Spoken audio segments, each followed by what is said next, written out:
Today I came across this website, the Prime Minister and Cabinet website on the Australian government site.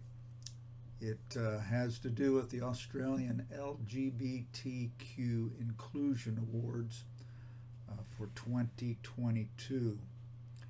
And it says on the website, PMNC, Prime Minister and Cabinet, is proud to be awarded the Bronze Employer status in the 2022 Australian Workplace Equality Index, one of only 6 Commonwealth Government department agencies to be recognised. The AWEI is Australia's national benchmarking instrument for LGBTQ inclusion within Australian workplaces. This is a great achievement of which the department is rightly proud. It reflects the hard work done to date, but leaves us plenty of room for improvement and continued commitment to making PM&C a great place to work for everyone, a place where everyone can bring their whole selves to work, said John Reid, the PSM. The awards recognize the impact and achievements of Australian organizations supporting LGBTIQA plus inclusion in the workplace. PM&C is thrilled to celebrate this achievement and our ongoing commitment to inclusion. Now, what does God have to say about this? Well, in Genesis chapter 6, it says this in verses 1 through 7. And it came to pass when men began to multiply on the face of the earth, and daughters were born unto them, that the sons of God saw the daughters of men, that they were fair, and they took them wives of all which they chose. And the Lord said, My spirit shall not always strive with man, for that he also is flesh, yet his days shall be 120 years.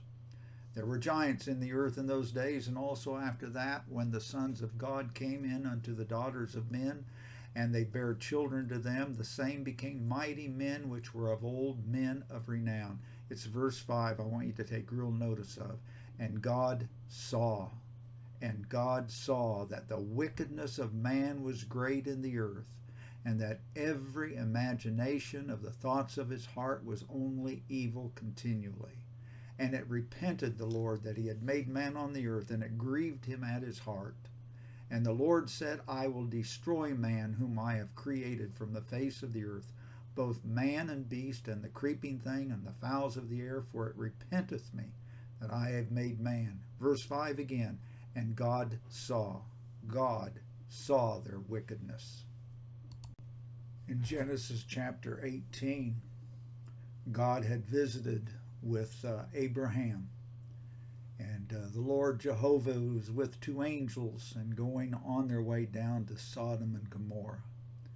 And in verse 20, it says in Genesis 18, note these words, and the Lord said, he said this to Abraham, because the cry of Sodom and Gomorrah is great, and because their sin is very grievous.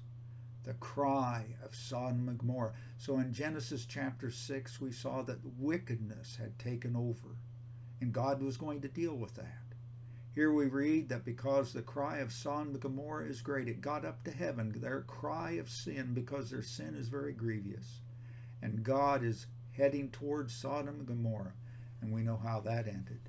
This kind of lifestyle, this wickedness, this shaking your fist in the face of God, ends in judgment.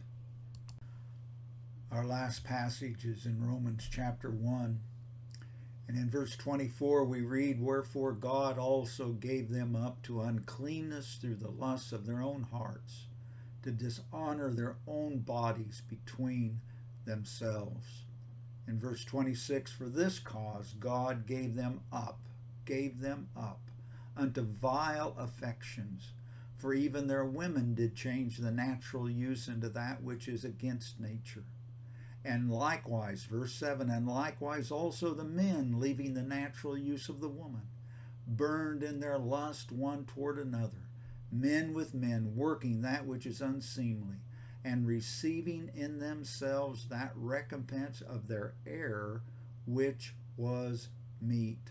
Go on down to verse 32. You can read the others on your own, but in verse 32 it says, who knowing the judgment of God, that they which commit such things are worthy of death, not only do the same, but have pleasure in them that do them. This is the situation in which we find ourselves today. And every one of these situations end in the judgment of God. God is not mocked. Whatsoever a man soweth, that shall he also reap.